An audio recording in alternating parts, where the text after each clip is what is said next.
How safe is your suburb? Today I hit the streets to check out where the action is, where the fights break out.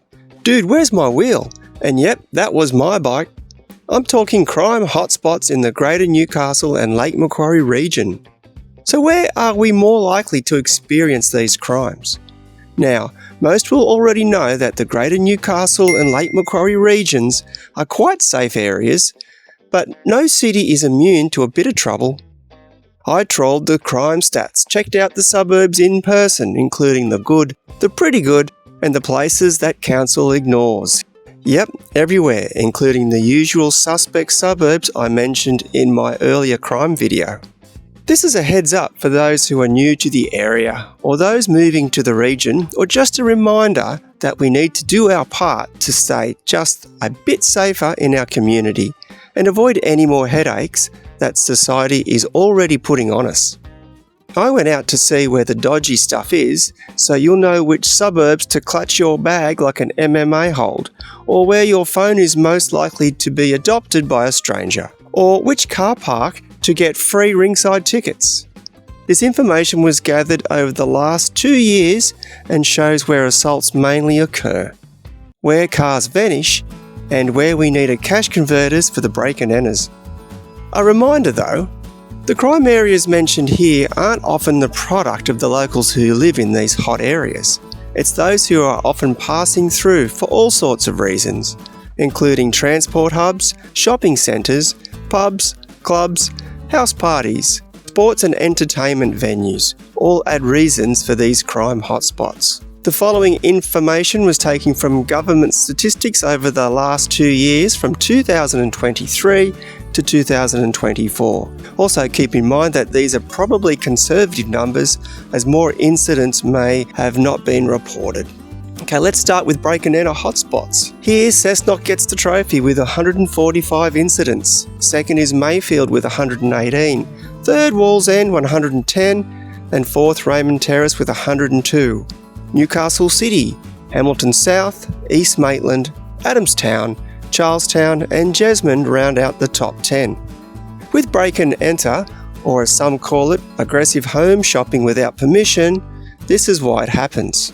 Mostly it's opportunity. Most break-ins aren't masterminded by criminal geniuses, they're crimes of convenience. Unlocked doors, open windows, no cameras, no dog, no one home. That's all it takes. Another is drug addiction, which is a massive driver. A lot of break-ins are committed by addicts looking for fast cash or something to pawn, your laptop, watch, or even spare change jar. That's a hit or two. There's lack of consequences. Let's be honest, in many places the legal system is a revolving door. Get caught, maybe a slap on the wrist, maybe a court date some months away, perhaps nothing.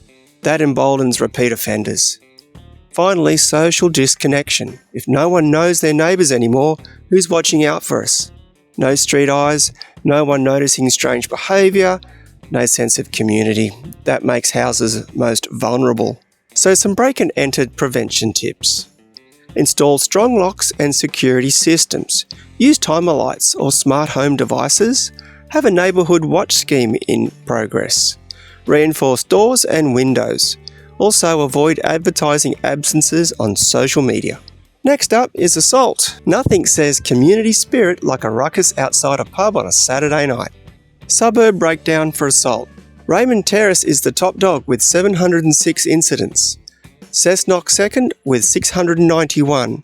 Next, East Maitland 379, Wallsend 377, Windale, Newcastle City, Maitland, Mayfield, Charlestown and Toronto round out the top 10. The causes here mainly alcohol and drugs. Hands down, most assaults, from pub brawls to domestic violence, involve someone drunk or high or both. It lowers inhibition and cranks up aggression. Then there's unresolved anger. People walk around simmering, financial stress, family pressure, mental health issues. They don't know how to manage it. Then someone cuts them off in traffic or looks at them the wrong way and boom, the fists fly.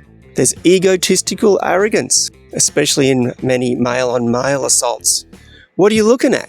Are you disrespecting me? That's enough for some guys to swing. It's not about logic, it's about pride and insecurity wrapped in a wannabe manhood. Then there's lack of consequences.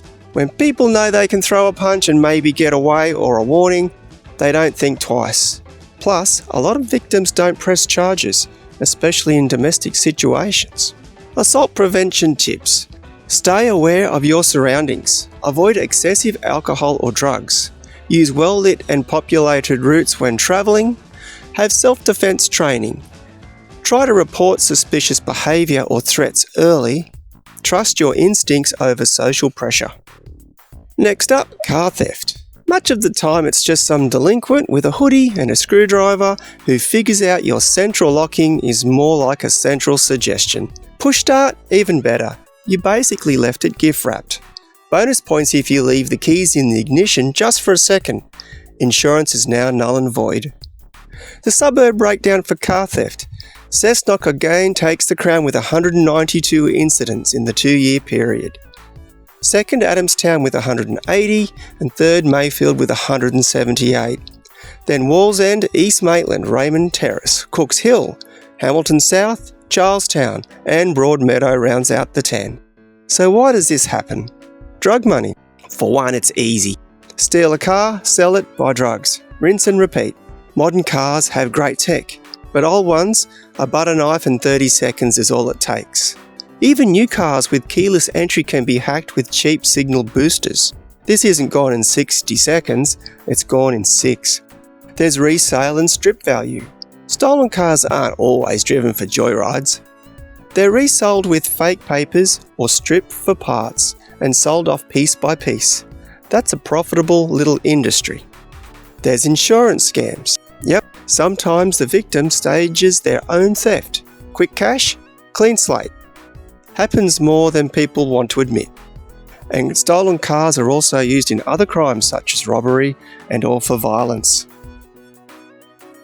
Car theft prevention tips. Lock the doors and close the windows. Park in well-lit areas or better still in a garage. Keep using anti-theft devices and do not leave valuables in sight. Install a kill switch or immobiliser. Well, there you have it. In the greater Newcastle region, you know where to go and how to stay safer. Also, a huge thank you to those that have liked and subscribed. Any thoughts you can share in the comments below, and I'll catch you on the next one.